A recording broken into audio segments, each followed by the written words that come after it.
Nilijikuta nakubali kwenda mjini kufanya kazi za ndani bila kupenda. Nilikuwa na malengo mengi, lakini hii ilitokana na hadha ya mama wa kambo kunichukia kupita maelezo. Licha hivyo tu, hata elimu nilisikia kwenye bomba. Toka alipozikwa mama yangu kwenye makaburi ya Pangwe kijijini, lilikuwa pigo kubwa, si mchezo.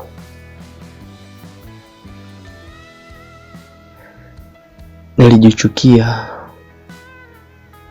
na kuwachukia madaktari waliofanya nijione yatima bila kukusudia. Zumbukuku ulimwengu upo huku, kumbe nilipewa jina ambalo hapo mwanzo sikulijua kama ni la kwangu. Maskini, yote kutokana na mama yangu kulipiga vita vikali jina la Zumbukuku.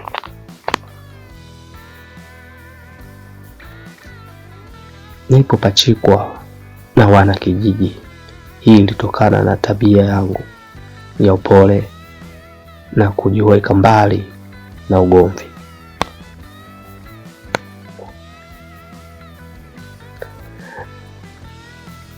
Nilikuwa nimeinamisha kichwa changu chini huku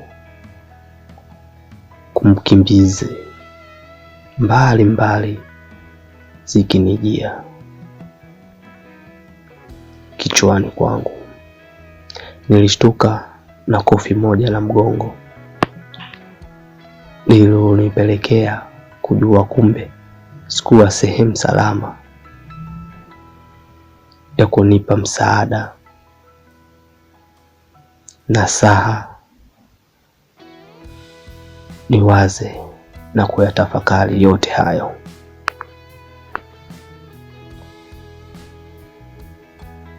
Sikia wewe za mwanya za mama, umeona nguo chafu zile?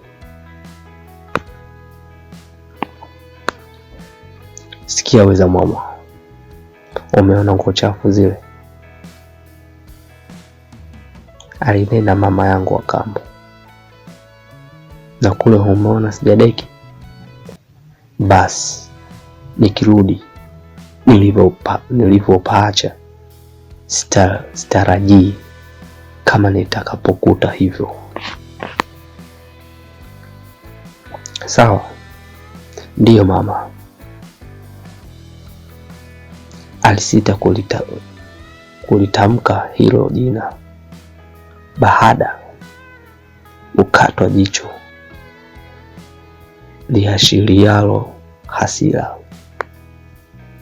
Akaona asiwe tabu, ilibidi abadilishe msemo kama alivyoambiwa hapo awali. Akasema, bas boss.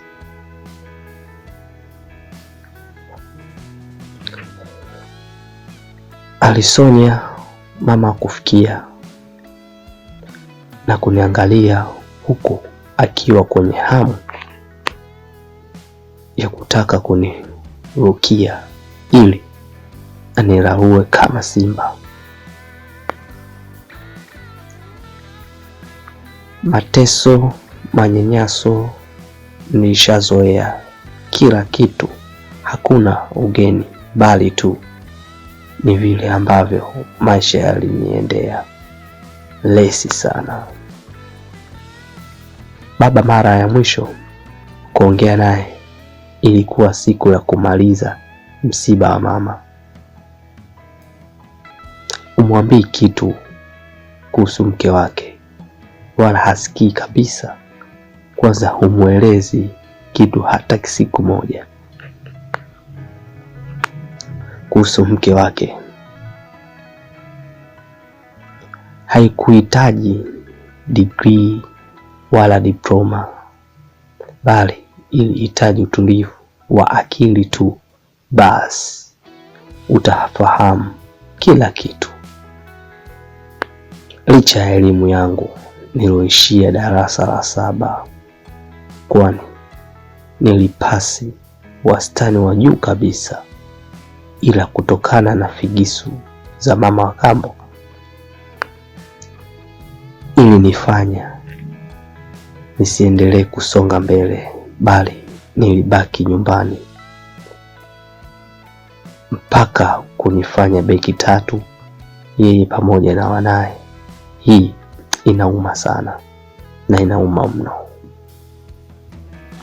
Ubito kazi, mbona unashangaa eti? Hebu jiandae huko, uondoke na huyu kama tulivyokubaliana.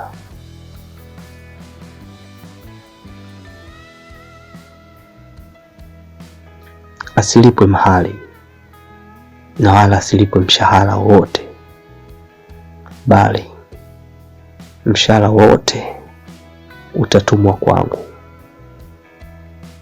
aliongea mama Rose, na kumfanya binti Zena amtazame tu pasina kuongeza neno lolote. Aliingia ndani Zena na kuchukua shangazi kaja lake dogo tu. Hakuwa na nguo zaidi ya nguo kuukuu ambazo hata ukiwa mtu anahisi huenda unaenda kulima shambani. Hii binti mbona mchafu? Ataweza kweli kazi huyu? Yaani huyo mbona anaweza? Uchafu kazoea. Mwandae mkamua. Uchafu kazoea. Mwandae mkamueleze huko bana, aliongea mama wa kambo na kumfanya Zena ajisikie vibaya. Okay, twende we bibie. Zena hakuna kumuaga zaidi ya kuliaga kaburi la mama yake aliyezikwa jirani kabisa na nyumba yao. Mama, sijui lakini kama unanisikia, na inavyosemekana mtu akifa anakufa mwili, lakini nafsi bado ipo hai. Mama, nakuombea tu mwanao, lala pema, nami najiombea kwa Mola wa viumbe vyote ulimwenguni anaongoze na kunisaidia kwa safari niendayo, maana si kwa ujanja, bali ni kwa uwezo wake.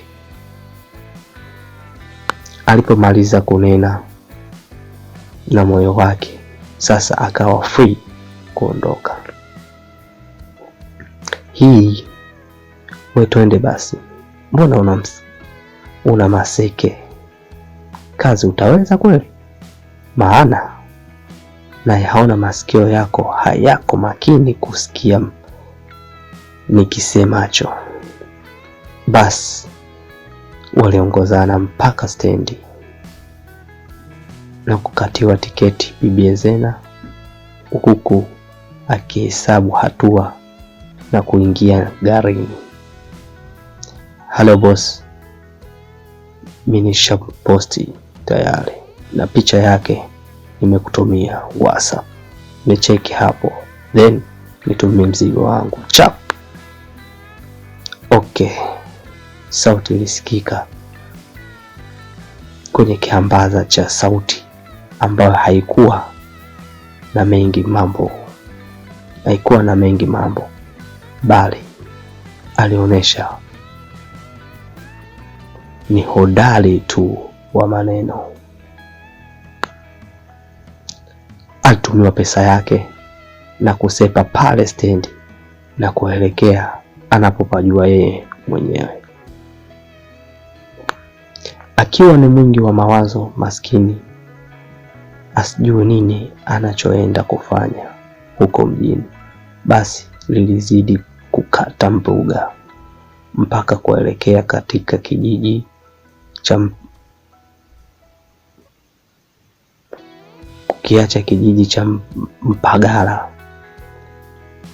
kwenye rutuba ya aina yake, pia moja kwa moja kuelekea kwenye pole ambalo lina urefu wa mita 5 na kusonga mbele zaidi mpaka kufika stendi kuu ya mabasi. Aliposhtuka tu, kila mmoja aliyekuwa hapo alianza kucheka na kujua Wabush kaja mjini, na wengine wakithubutu kabisa kumuita Wabush, hata kumtupia baadhi ya mistari ya Yankila wakuja rudi Bush mjini unahitaji walosoma. Hakujali sana, alikaa kwa kutulia kumngoja mtu atakayempokea.